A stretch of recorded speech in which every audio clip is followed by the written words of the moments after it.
Okay, so let's take a look at the Chapter 5 mid-level assignment, Step 5, where it asks us to use the subtotal command. So we're going to use the subtotal command to calculate a couple of averages: average selling price, percentage of asking price, and then days on the market.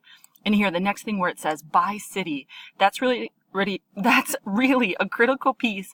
It's a hint for us that we need to sort our data by city before we even begin the subtotal command. So I'm going to go back to the spreadsheet here, and we can see that the subtotal has already been applied, but that it's not giving us the data that we need. So I'm going to go back and clear that out. Under the Data tab, I'm going to choose the subtotal command. And down at the bottom, I'm going to say remove all because the existing subtotals aren't working for us.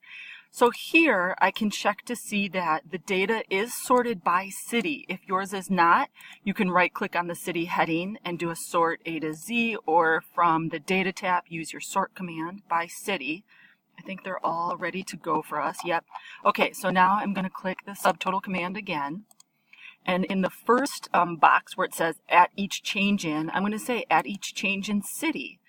And then I have to remember, what did we say? Average selling price, percentage of asking price, and days on the market. Those were the three things I think it asked us to find.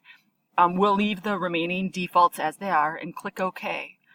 Once you have the proper subtotal applied, then there's a couple more things to do in the step. For example, it says we have the summary data below. So if we go to the bottom, we do have the grand average there. And then collapse the outline to hide the listing and sales dates.